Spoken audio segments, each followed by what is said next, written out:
On aime découvrir le gîte de France Lot-et-Garonne. On aime Radio Cool Direct. Cool Direct. Priorité à la parole. Priorité à la parole. Allez, on se retrouve en direct toujours ici de Tombebeuf à la maison, chez la Maison d'Eva, dans le cadre donc de ces journées portes ouvertes ici avec Gîte de France Lot-et-Garonne. Et nous a rejoint au micro Marie-Christine Gay. Bonjour. Bonjour. Vous allez bien ? Oui, très bien. Ne stressez pas, ça va bien se passer, vous allez voir. Vous êtes venu nous parler de votre gîte que vous avez à Miramont de Guyenne, c'est ça ? C'est ça. On a un petit, c'est un ancien four à prunes. Ah. Voilà. Et comment ça, c'est un four à prunes, c'est-à-dire c'est un bâtiment, c'est ça ? C'est ça, c'est un petit bâtiment qui était destiné, comme dans le Lot-et-Garonne, où il y avait beaucoup de pruniers. Et c'était une étuve au départ avec un four à prunes. Voilà. D'accord. Comme certains font dans les séchoirs à tabac, des gîtes ou autre chose, ou c'est dans un four à prunes, c'est ça ? C'est un bâtiment qui servait, voilà. Et à côté, d'ailleurs, on a aussi le séchoir à tabac, mais qui reste séchoir à tabac. Hein. D'accord. Voilà. Donc ça fait combien de temps que vous avez ouvert ce gîte ? Et d'abord, comment il s'appelle ? Alors, il s'appelle La Fournière. La Fournière, d'accord. La Fournière. Il est ouvert que depuis le 10 juin, donc. Cette année ? Cette année. Ah.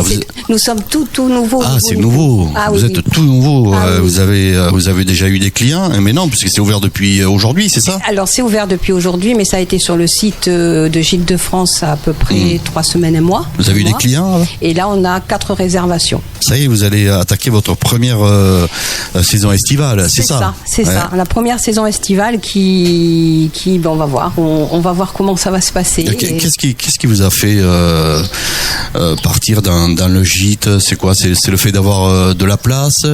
C'est venu comment ? Au départ, c'était pas du tout notre projet. Au départ, c'était ce bâtiment qui est un bâtiment typique, une architecture avec des belles pierres, voilà. Et mon mari souhaitait le restaurer pour qu'il ne se dégrade pas. On voulait pas avoir un bâtiment qui se dégrade. Donc on a commencé à le restaurer et petit à petit, au fil du temps, on s'est dit pourquoi pas faire un gîte. Et donc, on l'a aménagé. C'est au fur et à mesure que vous faisiez les travaux. Vous vous êtes dit, tiens, pourquoi pas faire un gîte ? Voilà, quand on a vu la beauté, on a vu les pierres, la beauté d'extérieur. Quand on a vu à l'intérieur le potentiel qu'on pouvait avoir, on a dit, on va faire un gîte. Et donc, de là est parti de faire nos plans et d'aménager. Et voilà, nous avons mis 6 ans quand même, parce qu'on a fait les travaux nous-mêmes.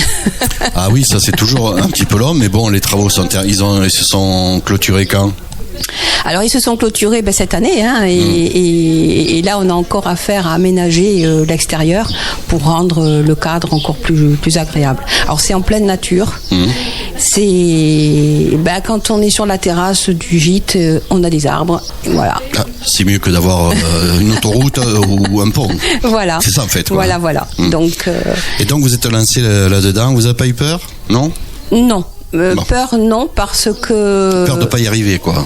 Non, au départ non. Ce qui était important pour moi, c'était aussi d'avoir du contact, de recevoir les gens, d'avoir des échanges, de rencontrer divers univers aussi, différents. Et c'est vrai que ce qui nous fait bizarre, on va dire cette année, c'est que ce gîte, on va entre guillemets, il va être loué. Donc là maintenant, on va voir des gens venir dans ce gîte.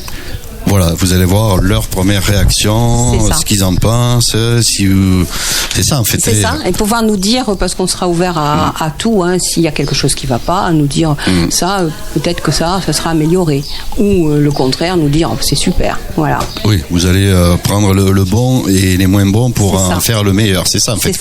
Alors vous vous êtes adressé au Gîte de France directement, comment ça s'est passé ? Ça s'est passé... N'ayez pas peur, c'est... Vous pouvez continuer à parler. Ça fait bizarre. Oui, disons que Gîte de France, nous on connaît Gîte de France depuis très longtemps. Voilà, parce que quand on partait en vacances avec nos filles, je louais par l'intermédiaire de Gîte de France. D'accord. Déjà. Donc je savais que... C'est souvent comme ça, les personnes qui se lancent. Ouais. Après Gîte de France, pourquoi ? Ce qui me faisait peur, moi, vous avez dit tout à l'heure, c'est toute la logistique. Prendre des réservations, mettre à jour les plannings, demander les paiements. Moi, j'ai pas d'expérience, hein, donc on commence. Donc je me suis dit si après je fais des faux pas c'est pour ça que. Alors du coup, vous avez une formation, on vous a montré. Oui, pas, comme c'est tout nouveau, disons que la formation j'en aurais peut-être après, mais comme on a ouvert là maintenant, la formation je l'ai pas eu.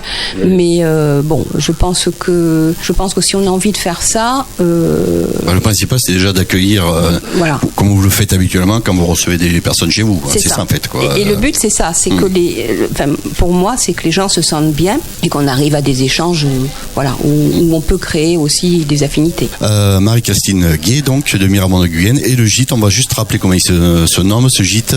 Il se nomme La Fournière. La Fournière, donc qu'est-ce qu'ils vous demandent les gens en premier quand ils vont le louer? Qu'est-ce que vous avez, si vous avez du Wi-Fi, si vous avez Internet?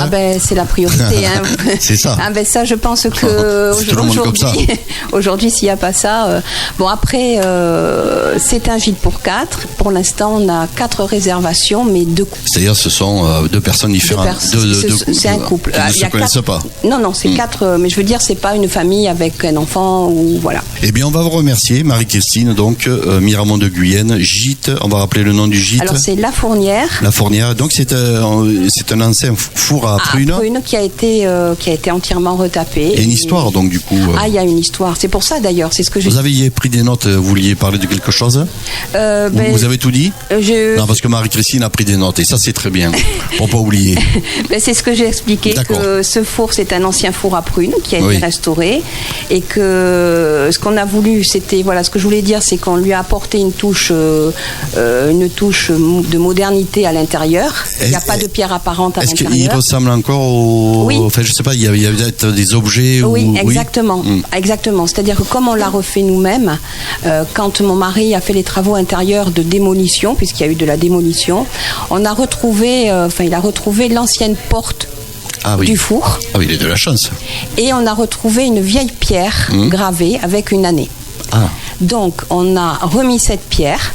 Et la porte. Et la vieille porte du four. Mon mari, donc, en refaisant la façade, a refait en miniature un ancien petit four en briquette. Et on a mis cette porte.